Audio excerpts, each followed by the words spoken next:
What's up, guys, and welcome back to the Tim's Sports Talk. The skin's in the game. Well, out of the today, game Dad? now. Sorry. Out of the game. Well, our skin is still in the game, I know. but the skins is out. Yes, we do have the big news reveal this week. We're certainly going to get into that. We are now the Washington Commanders. Hashtag take command.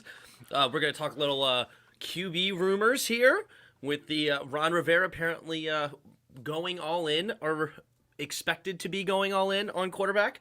We got the Tom Brady retirement. It didn't happen in the beginning, and then all of a sudden, a few days later, Adam Schefter was saved. Then we got the NFL playoff games. We'll talk a little bit of those two games, and then the Super Bowl predictions. First off, though, we have the joke. Dad joke of the day. Do I get a drum roll? No, they're not good enough for a drum roll. One day we'll start a whole little jingle leading into it. That'll be great. But anyway, why did the Scarecrow win an award? Why? Because he was outstanding in his field. Outstanding in his field.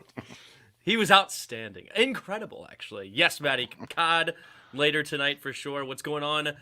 The commies. That's right. All right, Dad. What do you got this week? Okay, hold on. I got to pull up the right window. Uh-oh. Pulling up the right window. Hold on. Okay. All right. Tom Brady has more touchdowns in his 40s than he did in his 20s. I've heard that. That is a wild stat. And he only played 5 years in his 40s. Right. And just to put this in perspective, they were saying Drew Brees ranks second. By the way, I think it's 148 touchdowns for Tom Brady in his 40s. Drew Brees ranks second with 51, and Brett Favre and Warren Moon each had 44. So Brett Favre only had 44. Wait, how old was he when he retired? Like, officially? He retired several times. Yeah, but I don't think he was that far into his... He may have lasted to 42. I want to say he wasn't that far into his 40s, I don't think. But, so yeah, he blew away the field. George Blanda only had 22, but he played in an era when there wasn't a whole lot of passing. So we can't really... and that was the other thing that Tom Brady retirement ensured that George Blanda stays number one in yards gained or passing yards after the age of 45.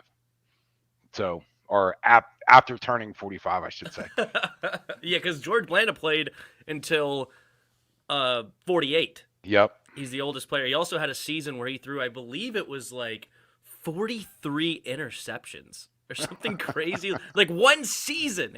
And then they still went 11-5. Like they were still a great team. It was just a weird era where interceptions were much more common. You got to wonder if things were just counted different back then, but who knows? Hey, Sonny Jurgensen's on the board with 11 after turning 40. Sonny played until 40, huh? Apparently. Apparently. This is from Touchdown Wire and USA Today, so I'm assuming it's accurate. I don't know. Source is as good as any. That is hilarious. Rim shot coming. That's right, Hawk TV. What up, Patrick West? What up, Moon Monster? Fight for old DC. The Washington Scandals is what he's going to call them, apparently. That's fun. Did you hear about where Dan Snyder tried to force a cheer? Oh, gosh. All right, here we go. Yeah. So what do you got? I don't even know. I don't have anything. I'm the worst about what do you got. I need to be better about it, to be honest. I was trying to sit here contemplating and thinking about what do I got this week. I think about all the other topics of the day, and then I don't come up with the what do you got. Next week I'm going to be better though. I promise. I think you think too hard. I totally think too hard. I like your what are your guys. You do a good job, for sure. But hey, I try. It's one of the things I do. All right. We're going to go into this. We are now the Washington Commanders. Hashtag take command is instead. Do you like the name? My reaction was meh. It didn't hurt, It sounds Bush League, but I'm sure it'll grow on us, just like Washington football team when it first came out sounded totally ridiculous, and then it grew on me. And in all honesty, I would have been fine if they kind of thumbed their noses at the NFL and said, "Nope, we're not having a mascot. Or a name. We're just the football team." I kind of grew on me. I like the numbers on the side of the helmets. Um, I thought it was good. I think the Commanders are and I mentioned this to you, and I did want to say that the San Antonio Commanders fans are upset. San Antonio.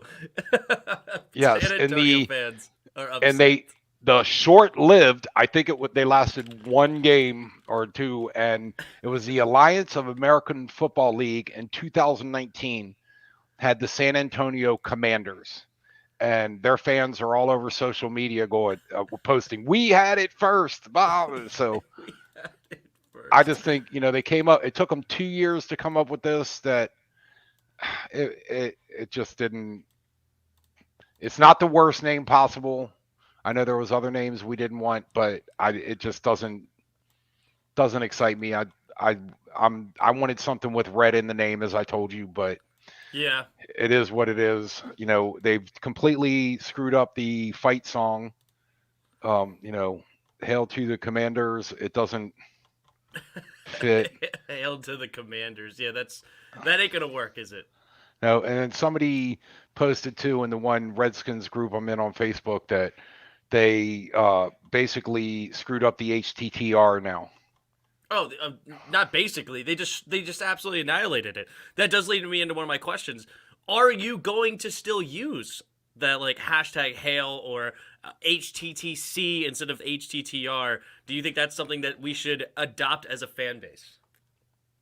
I don't know, because then, of course, HTTC, I heard somebody say, well, that could be hail to the Cowboys. And yeah. So I don't know where it's going to take us.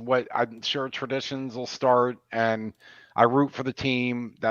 Will always be, they'll always be my team as long as I don't get tired, as long as I don't run out of patience with the NFL in general. But they test it every day, don't they? That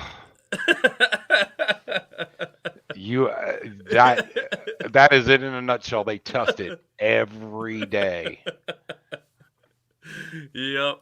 Yeah, and Lee Lewis is right. Commanders is meh. However, it's the reality, and that is true. So it is what it is, and I just liked how Tanya Snyder was so proud of the work that they did to come over the last 2 years to come up with this. It's like, what was she going to say? She wasn't going to say, well, we couldn't do any better. But anyway, so what do did she say? Yeah. What do I think about the name? Yeah.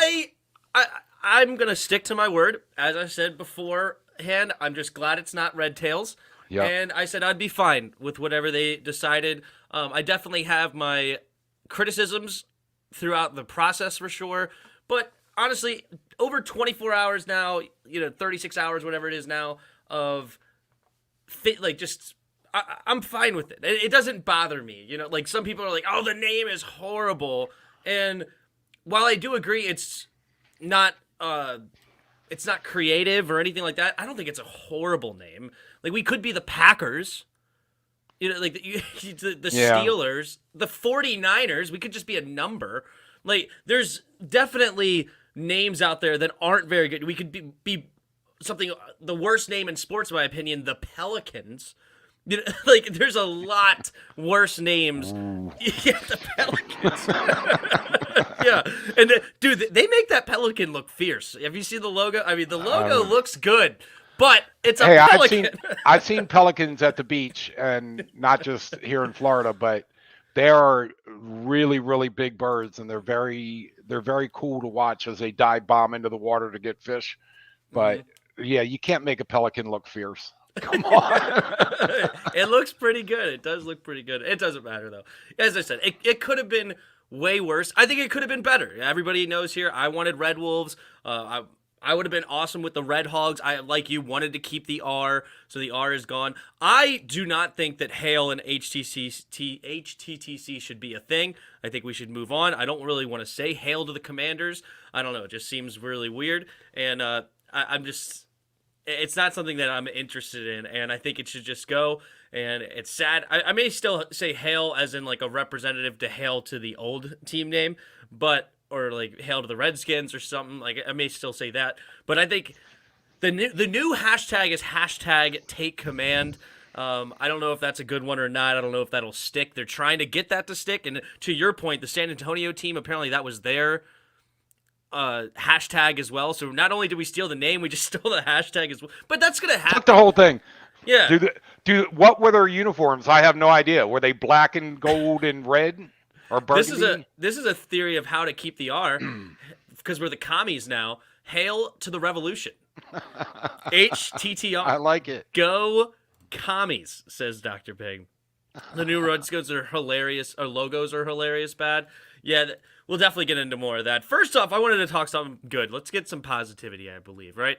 That's always good to do sometimes. Do your best.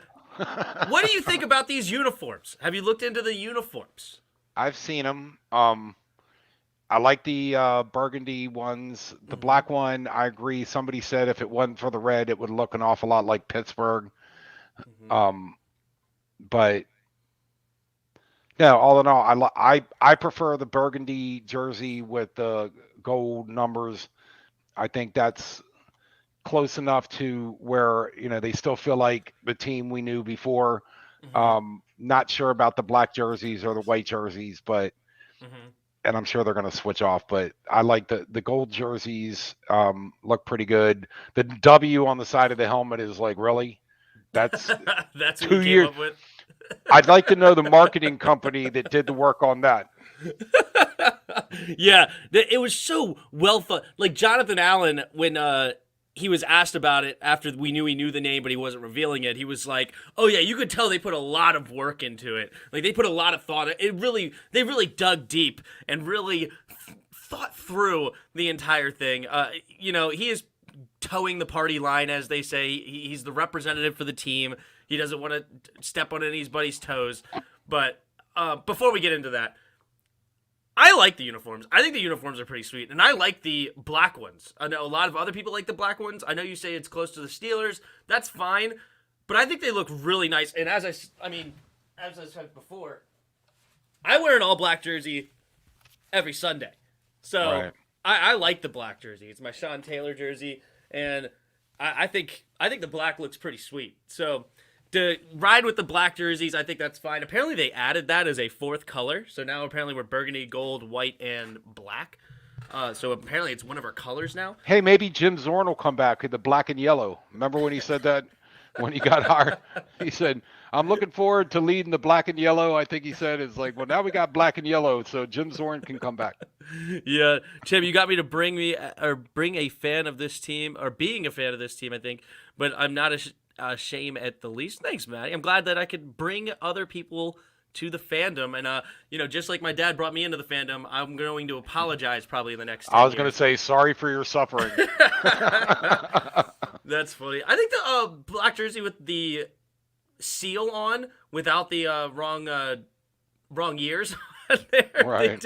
They did this one. Here's this seal, if you can see it here, hopefully. But yeah, the 1937, 1942, 1983, 1988, and the 1992 Super Bowls. Well, yes, technically the 83, 88, and 92 were in January of the year written down. It's technically supposed to be the 91 team, the 87 team, and the 82 team. Pretty sloppy mistake, if we're being honest here. I don't know how they flopped that one, especially considering the 91 team is supposed to be one of the best teams of all time, and according to the advanced metrics, it is the best team of all time. What do you think about that one? Yeah, it's in typical fashion of, I don't know what they were thinking. I agree with you. Was it a conscious decision to do it for some reason, or did somebody look it up on ESPN? What years did the Redskins win the Super Bowl? And it was like, oh, they won it in January of 2000 or 92, and Uh-huh. they went with that. It sounds to me like it's careless. Yeah. That was something somebody didn't understand, and like I'm thinking the board meeting was, hey, let's put the Super Bowl years on the emblem, and they somebody went out and looked up what date did they win the Super Bowl. Oh, must have been 92. So, and if I Yeah, I could just know. say, Go oh, ahead. go. I was just Well, gonna I was gonna say, say real yeah, fast is uh, to be honest, I had that problem. Like whenever I sit back and think, it's like, oh, I know all the Super Bowl winners of the 20 years, and I'm going in and I'm like, okay, so they say the 2000 Ravens, but they won in 2001, but it was January 2001, and then you have technically the team that won in the 2000 season was the Rams, and you're going through of like, okay, what team is actually what? But I'm also not paid millions of dollars to get this right. I'm just some fan that thinks about it every once in a while. yeah. I'm pretty sure you're not sitting at the board meeting, the desk with all the executives, or the table with all the executives, and making these decisions. Yeah. But the one thing I was going to say, and I don't Mhm. want to get into it too far, was I I had to, when I saw the W in the comment that, oh, it took them 2 years to get a W. I thought of your story about the map. The Do you map. remember the map with Dora the Explorer? Oh yeah. How did the guy sell that at the table? I got an idea. I got it. Yeah. See. All right. Yeah. This is the jingle. This is the jingle. All right. Here we go. This is gonna be tough. I'm the map. I'm the map. I'm the map. I'm the map. I'm the map. And which character will be singing this? Yeah. That would be the map.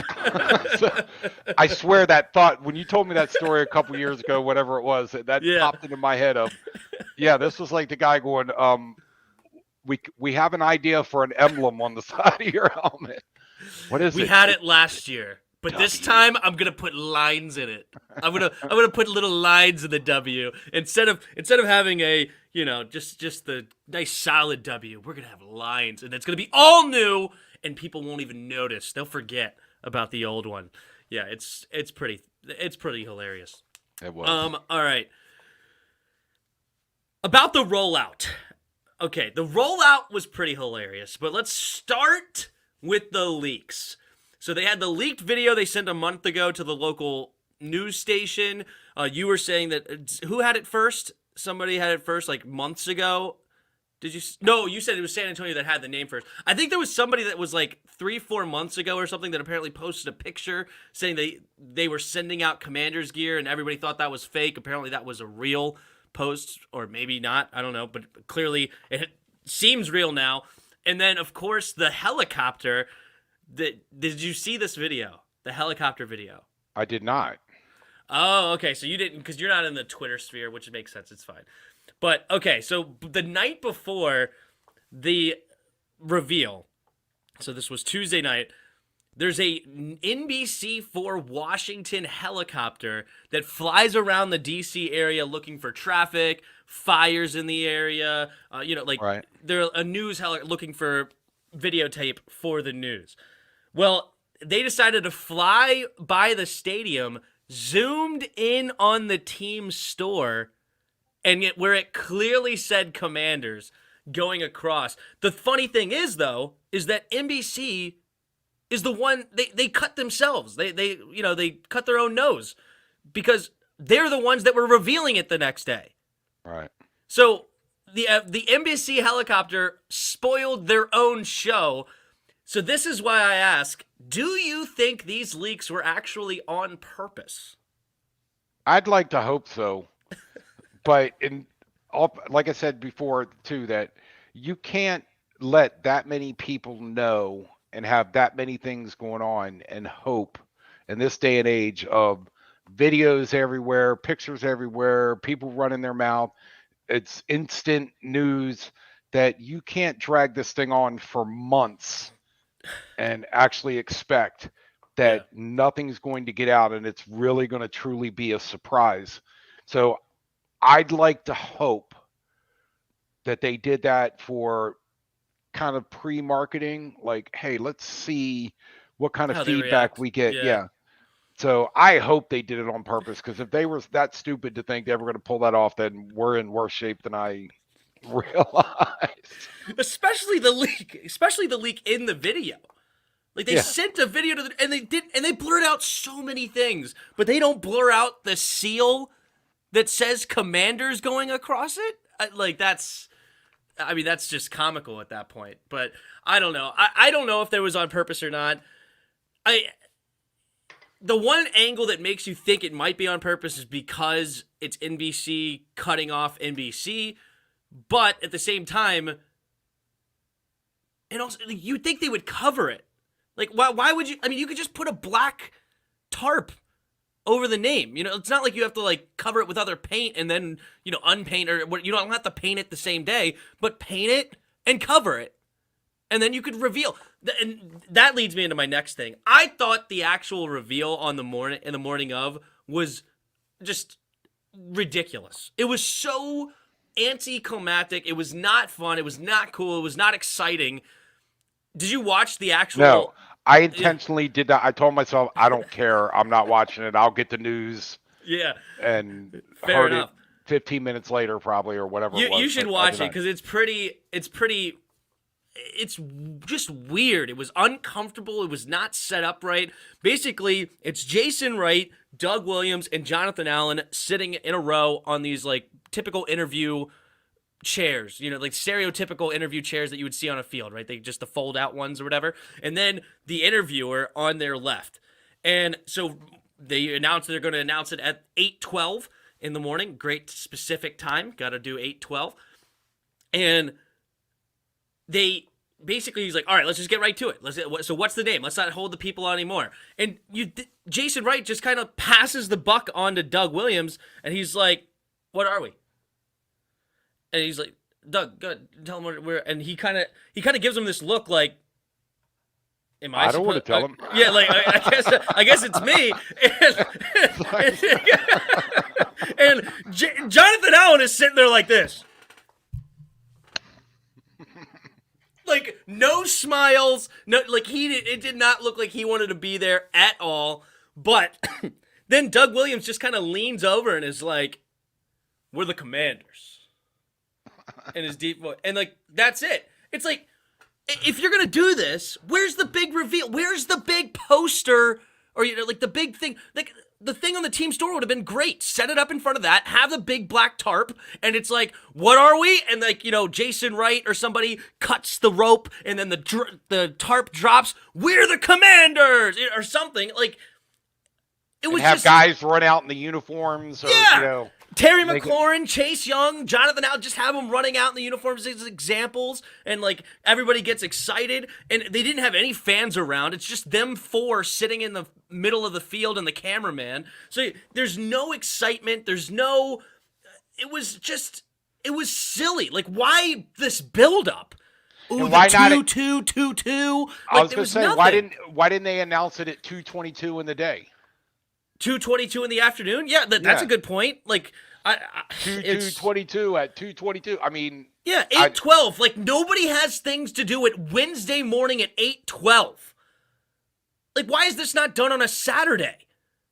You're like, this is a slow news week. You could have a party at this Saturday at FedEx Field where everybody could come, invite the fans, free tickets, free parking. Yeah, right, with Dan Snyder. But just have people come in. What are you thinking?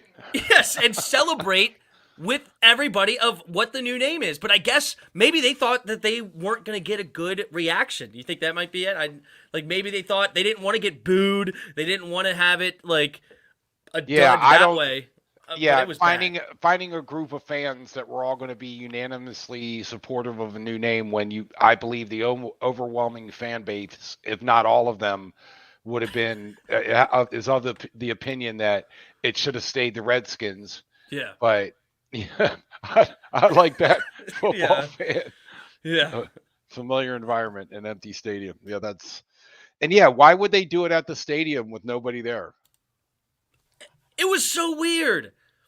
Like, literally, we just get Doug Williams saying, we're the Commanders. And, like, some awkward where he puts his arm around Jonathan Allen, and Jonathan Allen's looking like this. Yeah, do you think, too, that they wanted to leave it impromptu and kind of thinking that it would be kind of organic and happen naturally, and the people they put out there didn't had no idea how to make that happen, so it came out as yeah, we're the Commanders. Yeah, Doug Williams is not winning any Grammys, that's for sure. You know, like that's definitely not his forte. He was not a very enthusiastic By the way, teller the of the Grammys story. are music, so I think you Okay, mean Emmys. Emmys. He's not winning any of those awards. Whatever it is. I don't follow any of the shows, but He thanks ain't for getting correcting me. no rewards or awards. Sorry. Yeah, the Washington Copperheads. Oh gosh. But anyway, yeah, that was bad. Let's see. Agreed. Here. The seal with the wrong years we talked about. Do you think the fans really had a say? Or do you think that they knew they were going to be the Commanders really early on and they did this whole drag out process to just, I don't know, profit off of it or whatever the case may be? Like, do you think the fans, they apparently got like 50 or 60,000 recommendations. There was like the voting. They brought in the fan ambassadors. They did all this pomp and circumstance in that sense, but for some reason we can't do pomp and circumstance the day of. But either way, they did a whole bunch of making the brand videos. Do you think the fans actually had a say? Again, I'd like to hope not, because I don't think fans would have picked that name. But who knows?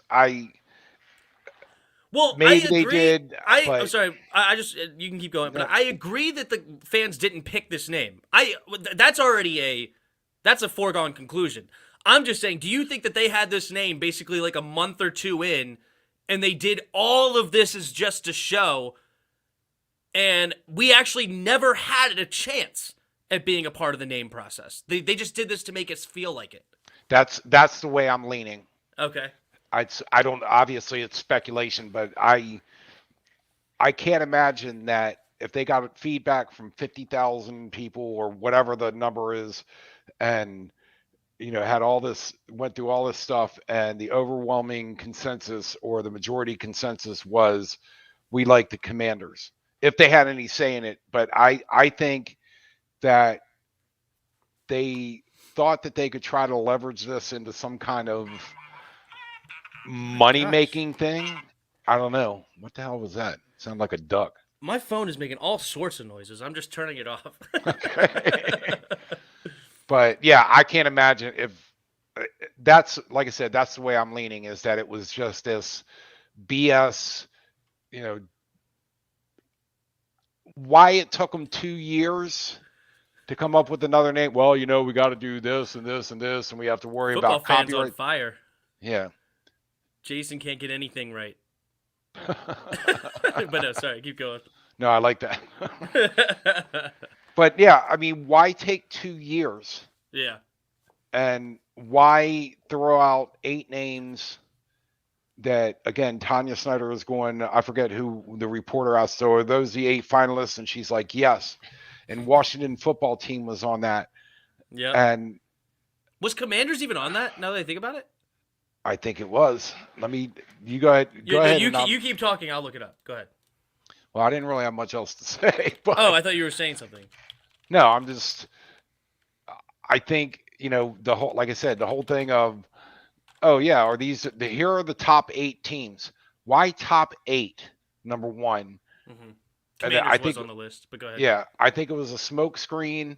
I think it was that, and again, in so many ways, this happens all the time, that they just can't get it right. And I did want to add one other thing, that Dan Snyder gets a lot of grief, and I'm one that gives him a lot of grief. But I did agree with what someone was saying. I think today or yesterday I was reading that they said Dan Snyder wants to win.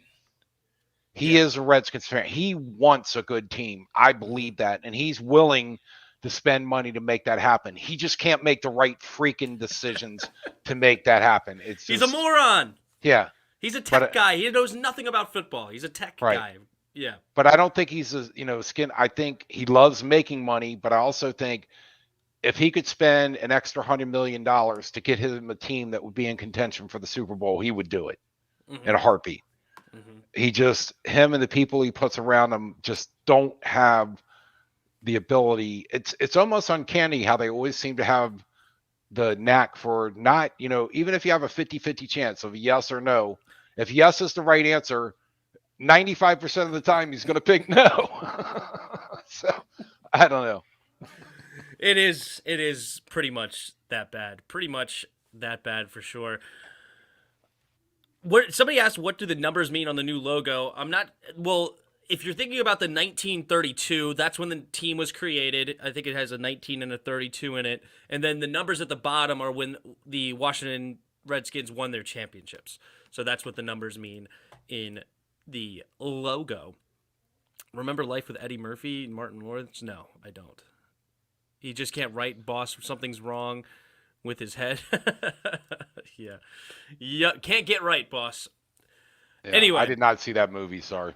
Yeah, I didn't either, unfortunately. I like Eddie Murphy, but Oh, I did love not Eddie see that Murphy, one. but I did not see it. Yep. All right. So, the overwhelming agreement in fans. There is one thing the fans agree on right now, and that is none of this matters if we win and we get the quarterback right. And there's apparently rumors that Ron Rivera, in his third year, is ready to swing big. Swing big at a quarterback. I don't think he's going rookie now. I think we're swinging big at it. And the top guy in the rumors is Russell Wilson being the lead commander of the rebrand. Oh, look, I like how you did that. How? That was very creative. You ought to work for Dan Snyder. If only he could think that way. No. Would you actually be interested in swinging big for Russell Wilson to be the new quarterback of the Washington football team? And I want to know what it costs. I mean, I'm trying to see, what is his age? I'm looking here. 33. Gonna be 34. Yeah, see,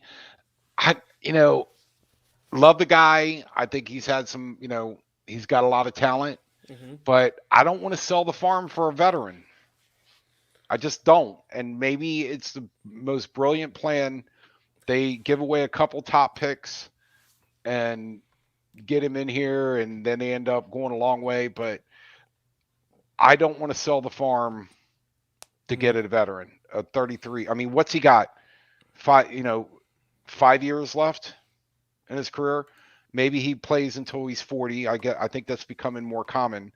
But 38, I think 38 is probably the over-under on when he would get out of the league. So you're talking about selling, like I said, selling the farm to get potentially, a couple championship runs.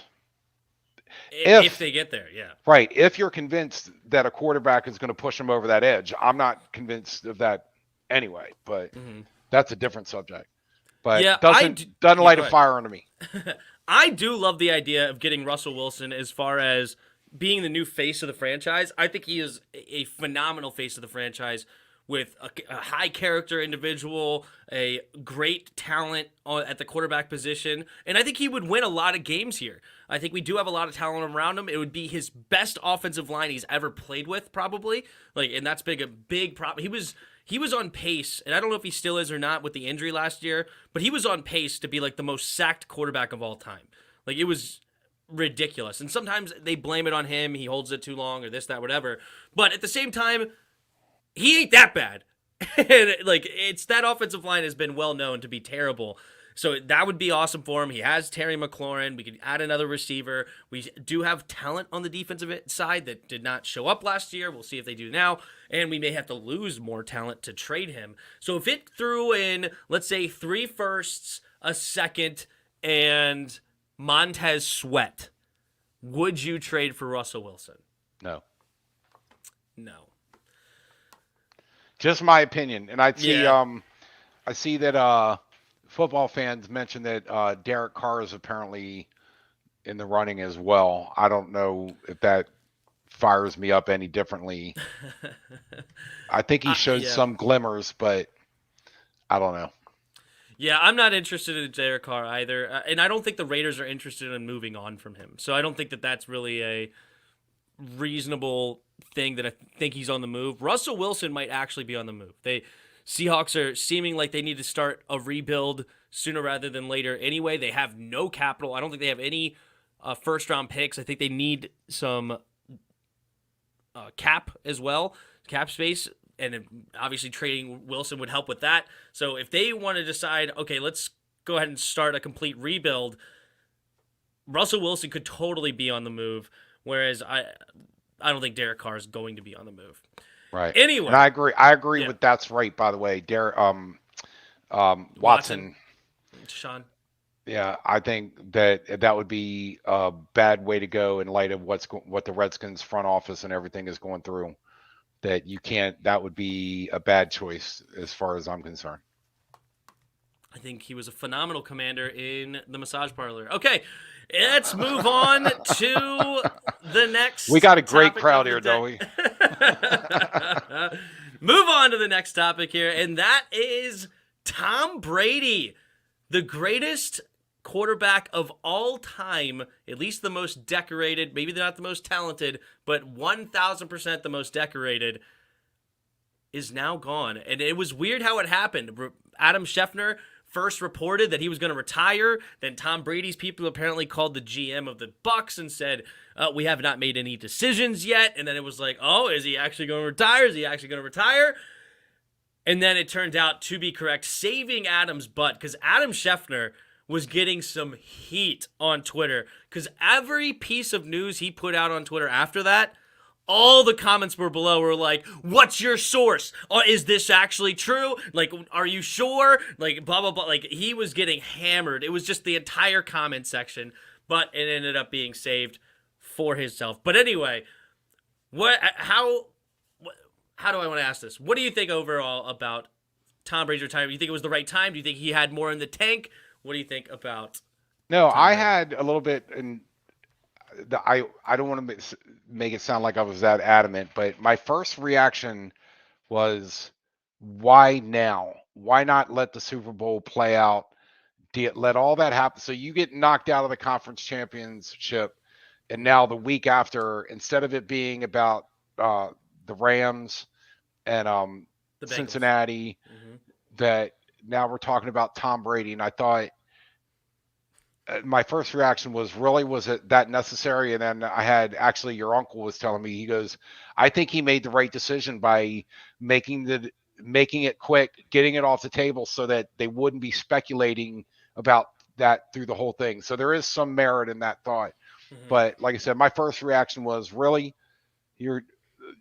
right after you get knocked out, it's going to be about Tom Brady during the week when you have a lot of really interesting stories with Joe Burrow and Bengals and the Rams and all that. So, but like I said, I saw the merit in that. So I kind of backed off a little bit, saying, okay, it's whether or not he has anything else in the tank. I don't know. The one thing I did notice is I watched this show where they do, like, they go around to different, it's a morning news show, and they go around to different breakfast spots and they talk to people. And so they were talking to Tampa Bay fans, and I was amazed at the number of people that were resigned to the fact that they're not going to be good now. Yeah. Well, it was a good couple years. I was hoping we could have a couple more, but it is what it is. We had our run while we could, and I'm like, Tom Brady's good, but they got a pretty damn good team. And if they put a decent quarterback in there, I'm thinking they could compete. Yeah. I don't see them falling off the radar because Tom Brady left. But, man, there was a lot of Tampa Bay fans that were kind of like, well, 2 years was good. Now we're done. We had our moment. I'm like, I was shocked.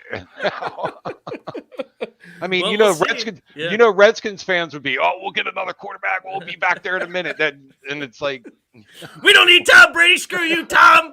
Right. Tom sucks anyway. We'll he held us back. Him. Yeah. Yeah, he held us back. We could have been way better if we had a Russell Wilson. Yeah, it's bad. But I mean, there was almost tears. Yeah, that's what I was like. Man, you got a good coach.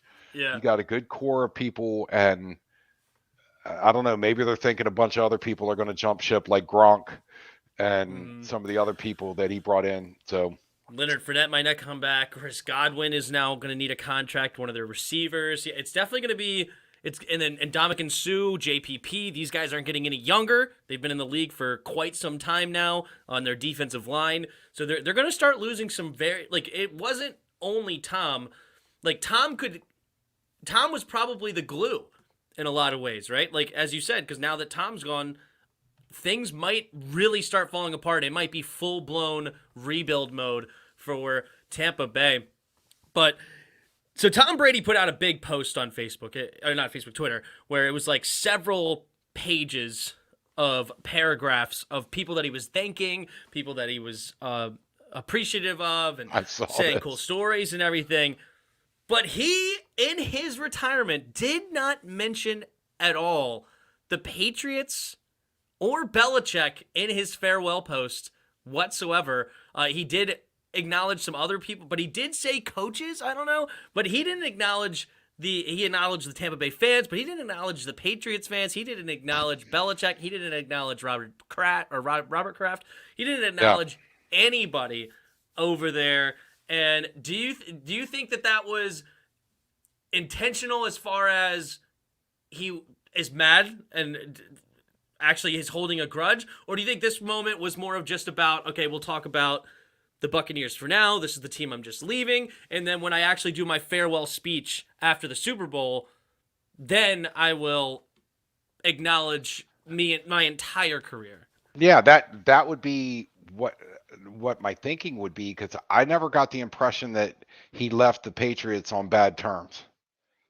That it was kind of like an understanding. They had a discussion, and it was like, look, I want to go try to do this. And I remember the one when he ran into Bill Belichick, how they stopped and talked on the sideline for a while or on the field, and they were talking about how touching that was, or whatever you want to say. So I never got the impression that he was upset.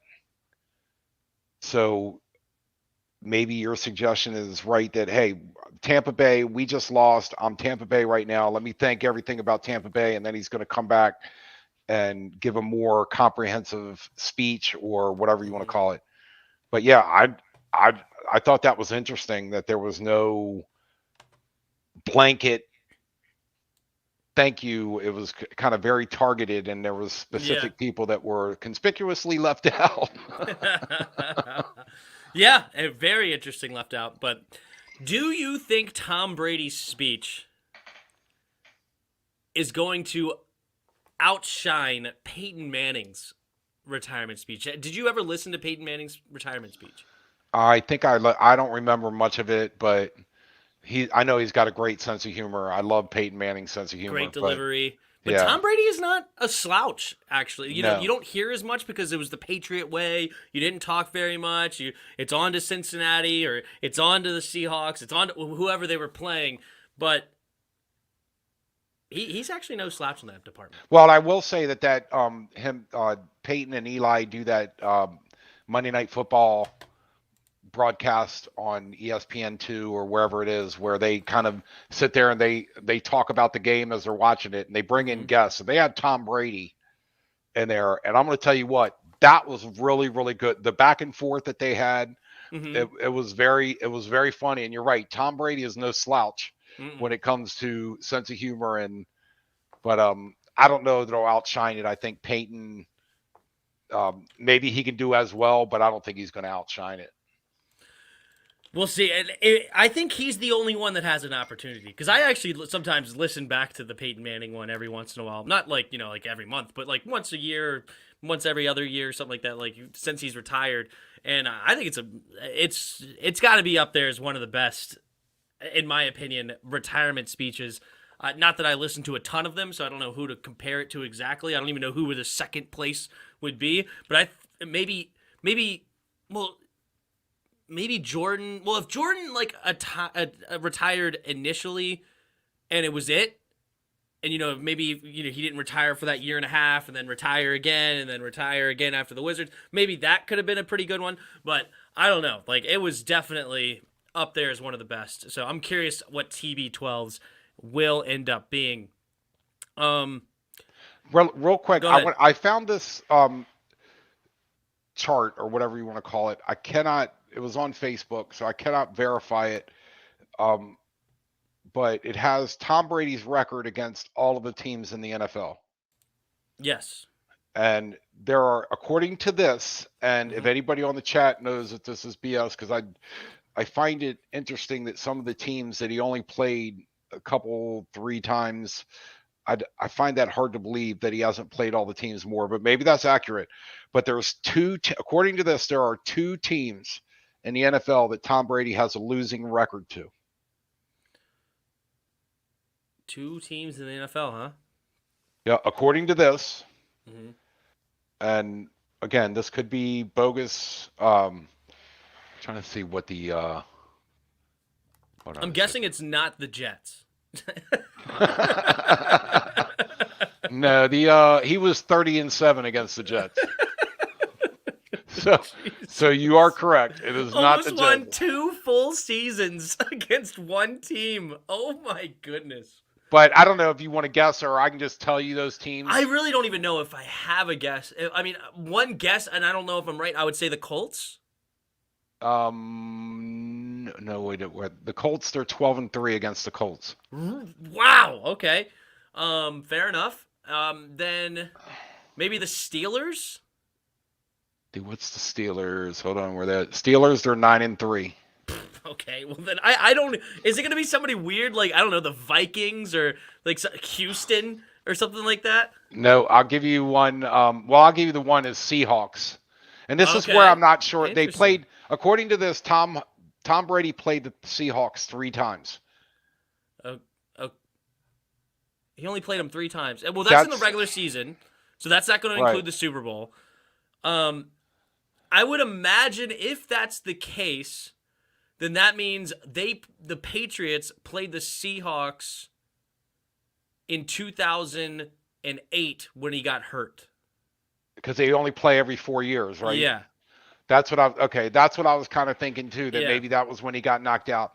So in the other team, so they were 1-2 against he was 1-2 against the Seahawks, and the other one was the Saints. He was 4-5 against the Saints. Oh, Spoiled's gonna be happy about that one. Yeah, everybody else, they have at least a 500. They're 5-5 against the Chiefs. They do it with their short linemen. They're 6-0 against the Cowboys. They were 500 against the football team. Yeah, and according to that, all time they're 4-2. Actually, he was. Oh no, he has another losing record. The football team, 0-1. Oh yeah, that's right.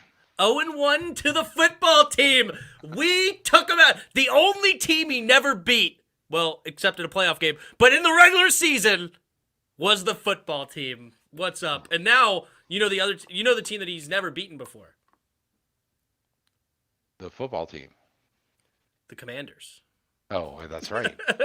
He will never beat them. The worst record, the worst shutout. His worst shutout was 9-0 against the Falcons. Everybody else 9-0. The Falcons never beat, including that doesn't include the Super Bowl, but 10-0 if you include the Super Bowl. Right. And the Patriots, he was 1-0 against. The Patriots was 1-0. Okay. But I saw this. I thought it was interesting, but you have to take. Sometimes you find stuff on Facebook. I've seen things like the touchdown record. Somebody posted Tom Brady won 165 or had 165 touchdowns, and Troy Aikman only had 148 or something. But that was the other thing that they said, that Tom Brady has almost as many touchdowns in his 40s as Troy Aikman had in his whole career. Troy Aikman has to be one of the most overrated quarterbacks of all time. And I don't say but that he's as a hell of an announcer. Yeah, I don't even hate Troy Aikman, and I don't say that as a Skins fan to hate on a Dallas quarterback. Like, I think Roger Staubach's phenomenal, right? So I thought Tony Romo was pretty decent. But holy crap, if you go look at the stats of this dude, if he's not carried to the Super Bowl by the great team around him and Jimmy Johnson and company, I mean, he had years where he had just as many interceptions as he did touchdowns. Right. By the way, Mark asked what the Dolphins record he was against the Dolphins. That has 24-12. 24 wow. Okay, so it was only 66%. That's actually, I'm actually impressed there by the Dolphins. Then to stick. They're the best in the league in the Patriots division. Yeah. The Dolphins were the best. 30-7 for the Jets and 33-3 against the Bills. So the Dolphins were their best opponent in the division. Ouch. All right, cool. Well, real quick on this rumor, did you? And we won't need to spend a lot of time with it. Then we'll get into the NFL playoffs and we'll get out of here. Did you hear that apparently Aaron Rodgers bought some property down in Tennessee, down in Nashville? And there's rumors maybe he's on the move, maybe to replace Ryan Tannehill and take over in Tennessee. You know what? I'm saying it right here and right now. Oh, Aaron Rodgers will be back in Green Bay again this year. all right. So you're not buying any of it. He does this every year, right? Kevin comes in to say bye. I know. Yeah. But he does this how many years has it been where Aaron Rodgers at the end, blah, blah, blah, I want to do this, I'm not going to do this, and then he's back at the Packers. Ever since Jordan Love was drafted, that's for sure. Yeah. My prediction is Aaron Rodgers will be a Green Bay Packer again this year, assuming I don't expect he's going to retire, but assuming he doesn't retire, if he plays football this year, which I expect him to, it's going to be with the Packers. You heard it here first. Which means don't bet on it. It's almost certainly wrong. All right. Not quite as bad as Tim's record, but I'm not far behind. Yeah, my record. Oh, my gosh. The NFL literally watches our show to prove me wrong. I swear. I just can't get anything right. It's amazing. Anyway. Focusing in. Yeah, speaking of not getting stuff right, let's hop into these playoff games. So, first up, we're going to talk about the Niners versus the Rams. I already forgot in my head who actually won first. I forget. But I think it was this direction, but I could be wrong. Anyway, we're going to talk about the NFC first. No, the Chiefs, Rams? The Bengals and Chiefs played first, didn't they? Okay, well, we're talking about this game first. No, wait. I don't remember. I don't remember. I agree with you. It seems like it was such a long time ago. Oh, my gosh. I feel like I'm like, what was last weekend? Oh, my, like, I feel it's 4 days ago, and I feel like it was 4 months ago. I'm just like, all right, I had to get refreshed. Anyway, so the Niners swept the Rams in the regular season, being in the same division, but they could not pull off the 3-0 sweep of the whole year, including the playoffs, even though they had a 17-7 lead entering the fourth quarter. Matt Stafford winning, going to his first Super Bowl. Cooper Kupp, 11 catches, 142 yards, 2 tugs. Odell Beckham had his first 100-yard game in a Ram uniform. What do you think about this game? It was entertaining. Mm-hmm. Hold on, I got caught up, and now I wanted to know who played first. What's up, Redskins? Sorry, why is it okay? Oh, it was the Bengals and Chiefs. So you are correct. They played first. So that's one in a row.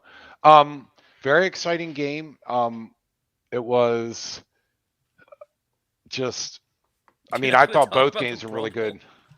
But go ahead. I had a thought and kind of jump. I guess it's talking about this game, but no. I'm sorry. We're talking about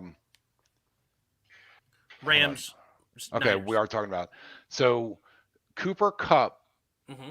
Is he as good as he is because of OBJ? No, he was killing it before OBJ even entered the team. Okay, because I didn't know if that was helping him, like making him not have to play against the best guys. But mm-hmm. Unbelievable, over 2,000 yards. He now broke the record as far as including the playoffs. Yeah, the most yards ever by a receiver. Yeah, but this is I saw this stat that after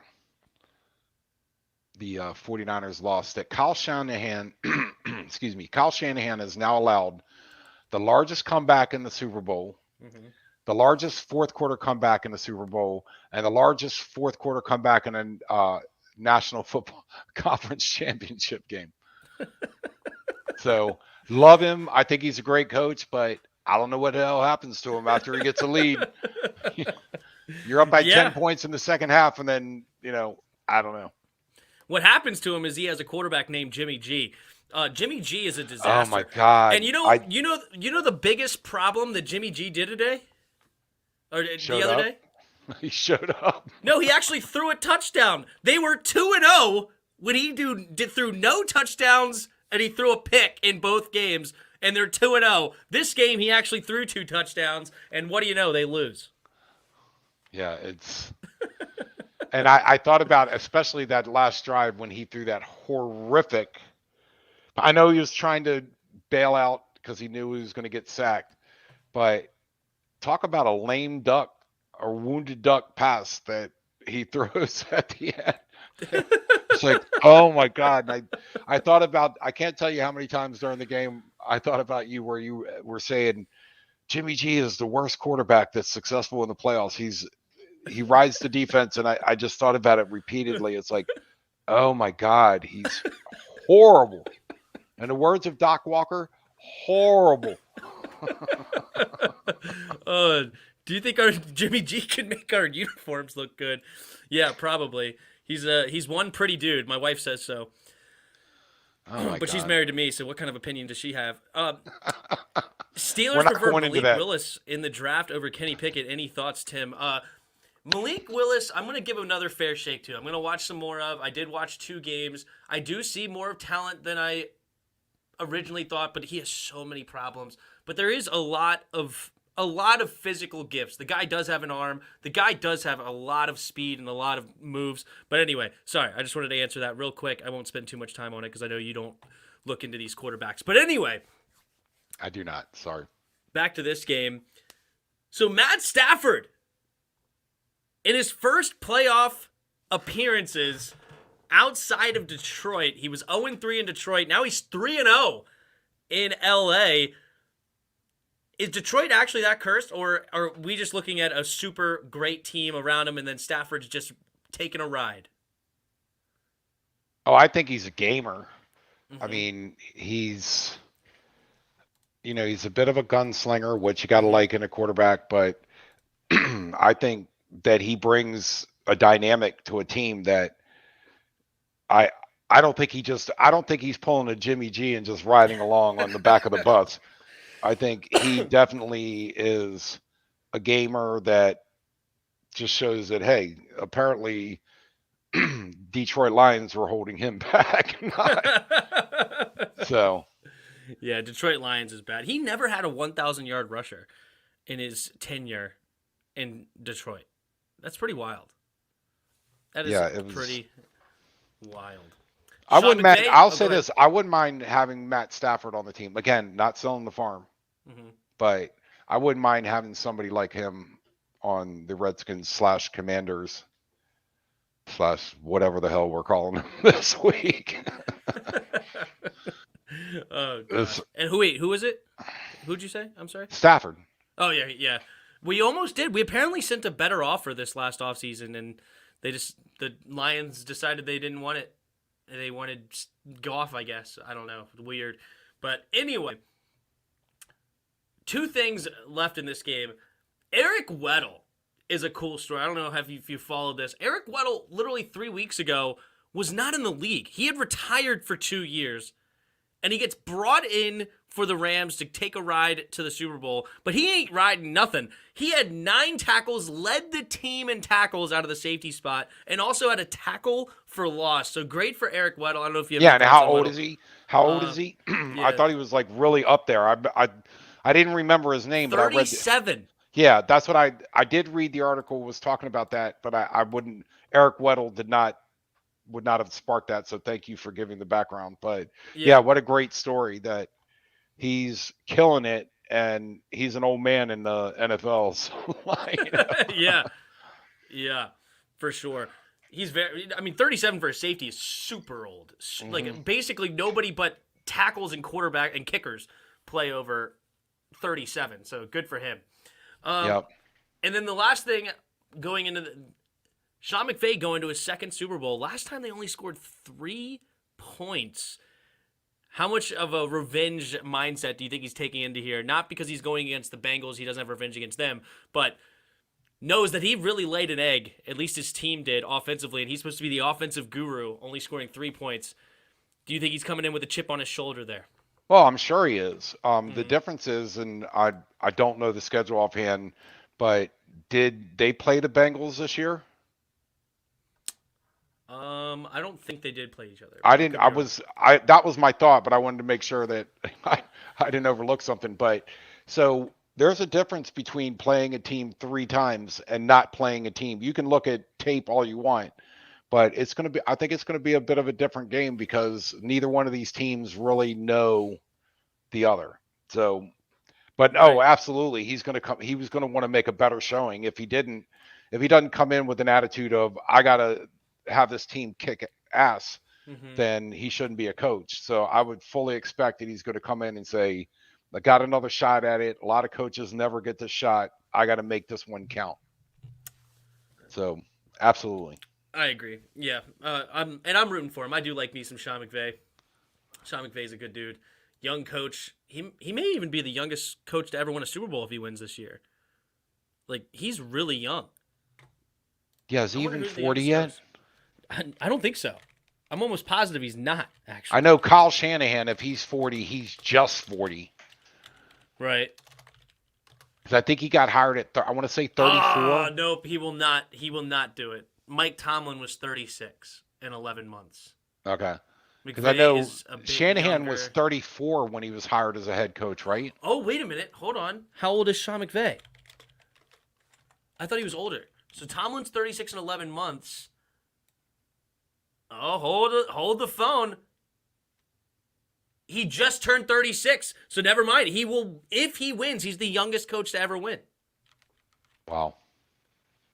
Youngest coach Impressive. to ever I win. like him too. I think him and Shanahan are very innovative. I love watching them on the sideline. Very, not passionate, frantic. Yeah, not like madmen, but you can just tell their mind is going 90 miles an hour, and they are in, and they're very active and dealing with stuff. And we get the Jay Gruden, Ron Rivera. Even Andy Reid, in all fairness, doesn't give a lot of, he's most of the time, I mean, he is talking into his mic. So maybe believe me, I'm not comparing him to Jay Gruden or Ron Rivera in the way he acts, but just watching them on the sideline and how involved and passionate they are and how much they fully understand the game is really fun to watch. Just my opinion. And it's wrong, as usual. No, just kidding. All right, here we go. 95% of the time. Yep, we're going to go on to the next game. Their opponent, the Cincinnati Bengals, defeat the Kansas City Chiefs in a comeback fashion in their own right. I forget what the comeback was. Was it 24-9 or something like that? Or 21-9? No, I think it was 23. Wasn't it to 3?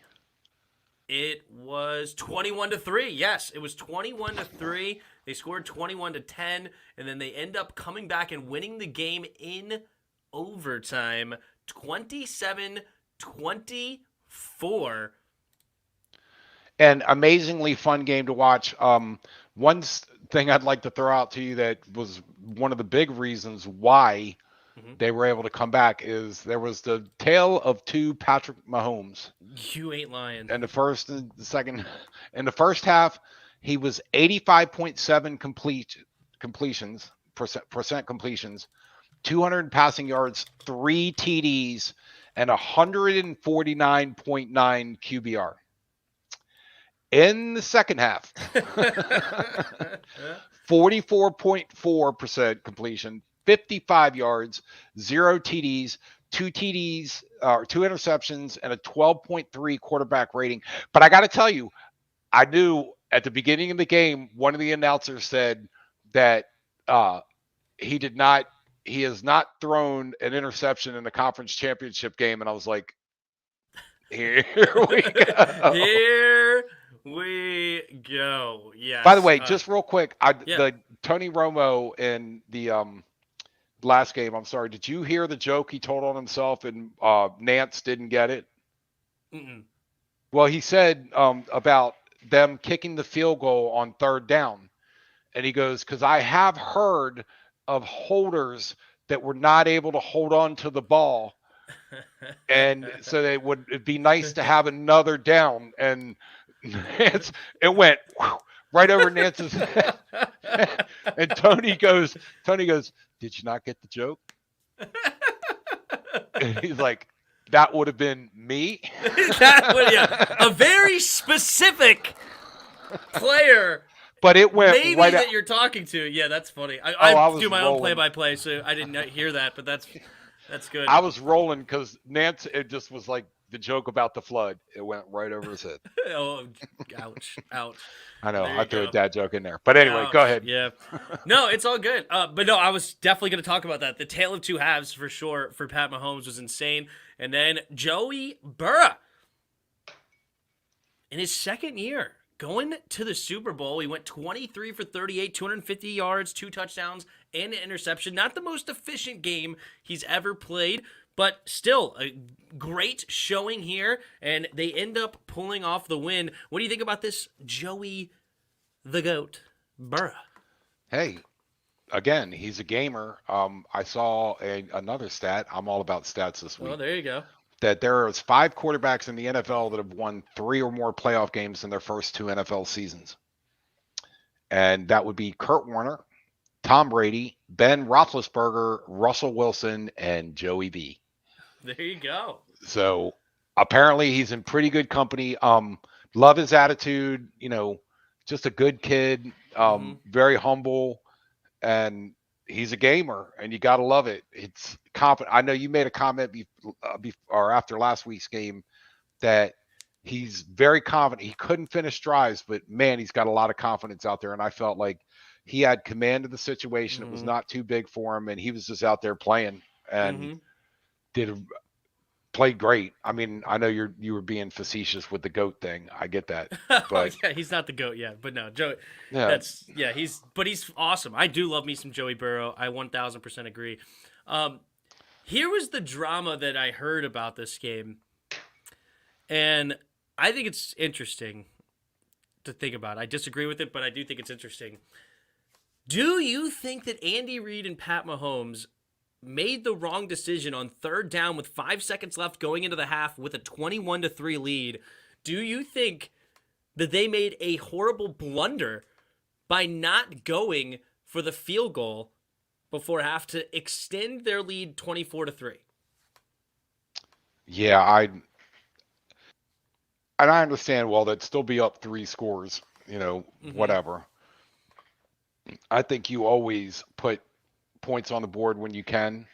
I mean, it's one thing if you have like a half a yard or some play, you're like at the 1 yard line or something, and you're thinking, hey, we have a good shot of making this, and if we give them the ball. But yeah, I think I don't know if it's a huge blunder, but I'm from a head coaching position. It's me sitting on my couch on Sunday, not facing any pressure. Yeah, I'm saying that I would have. I thought they should have gone for the points. fair enough. I think this is hindsight 2020 because it didn't work out. In that first half, up to this point, this is only their 4th drive. They're on the 3-yard line. Pat Mahomes has yet to be stopped at this point. 3 drives, 3 touchdowns. He was on another level. Yeah, that's a good in point that first too. half. And you're on the 3-yard line, third down. Second point, the play before only took 4 seconds off the clock. It went from 9 to 5. So I think Mahomes just made a huge blunder by throwing it inbounds. This should have been a direct shot to the end zone quickly. If it doesn't get it, then you can take the field goal real quick. If you get it, great, and you get a 2-for-1. But instead, he threw it in bounds. He got tackled in bounds, and then it ended up costing them points before half. But I just feel like the reason they lost this game was hardly because of what they did before the half. Is because, as you said, Pat Mahomes fell apart.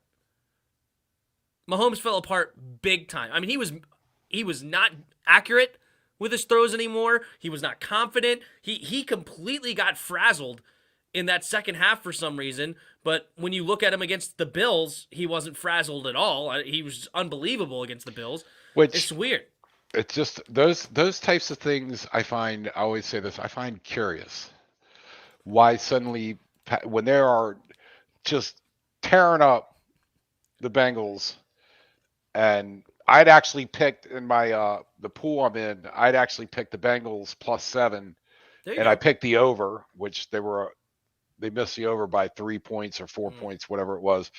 But I was thinking that the Bengals were going to keep it close. And of course, at halftime at 21-3, you're going, all right, the Bengals aren't doing very much here. It didn't look good. And then suddenly it's like Patrick Mahomes can't throw the ball suddenly. Yeah. I don't know. I guess it happens. I guess stuff gets in your head. Um, it's an interesting thing. I did want to bring up the Mixon play. The Mixon play. Where I saw this, Mm-hmm. and as soon as I saw it, I was going to ask you about it. But Okay. he was basically running down the middle, and he ran into his own guy. He got past the defense, took 3 or 4 more steps, ran into his own guy, and fell down.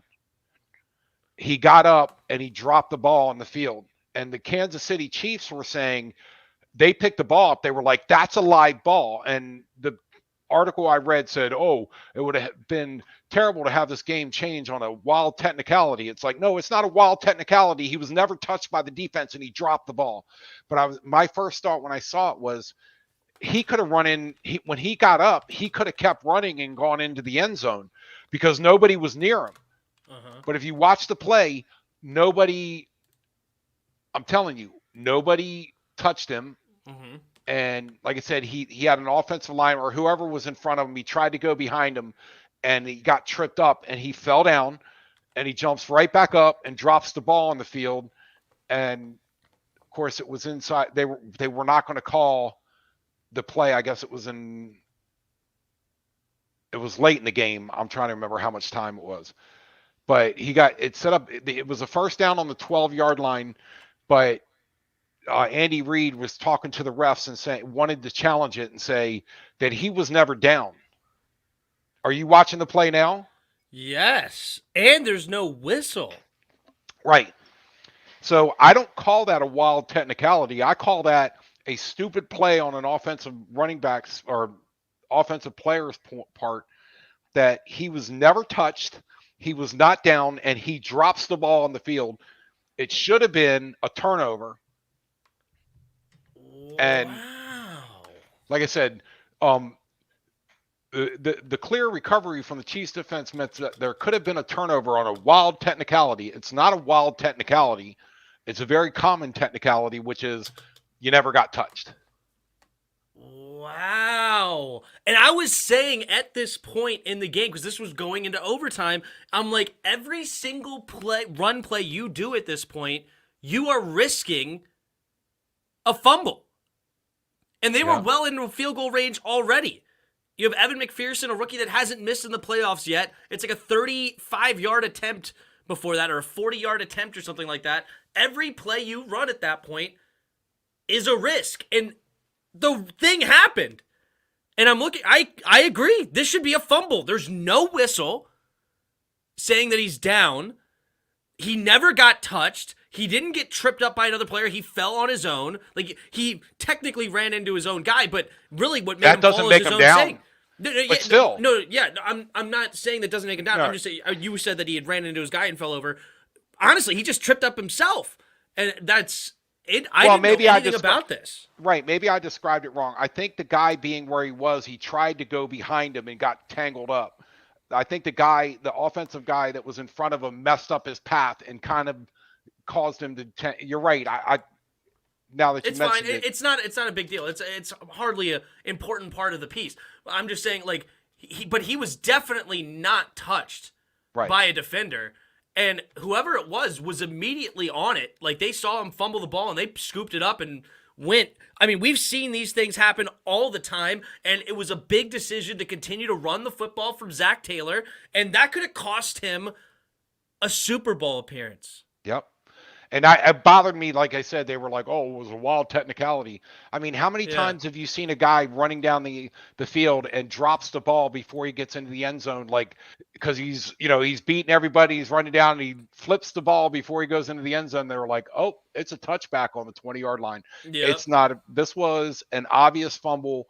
And if I was Andy Reid, I'd be in touch with the NFL offense. They're not going to change anything, but I would definitely file a complaint to say your refs blew that call big time, and it should have been reviewed. So yeah, I don't think he got touched at all at any point. Like, even like, it's not even like he really got touched before he went to, like, if anything, he got touched by his own other offensive linemen. Wow. Okay. All right. Well, interesting. Drama. Well, there you go. And if you don't, I agree. That's interesting. I didn't realize that at the time. I just remember saying during the play-by-play, and I feel like after this play, there was like a moment that Andy Reid was talking to the refs, and I didn't really understand what was going on. I remember thinking, like, what are you doing? It doesn't matter. Like, there's nothing you could do. Why are you making a stink right now? Like, he ran the ball. He got tackled at the 12. Like, why is the game being held up?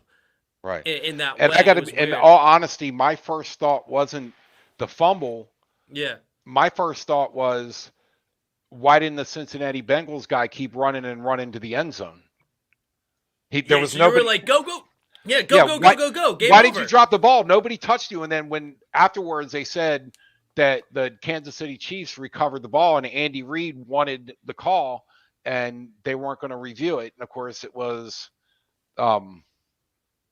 anyway, I was thinking about what a football fan said. Curious happens a lot in the NFL. Like Curious happens a lot. Yeah. It was destiny. Wink, wink. Yeah.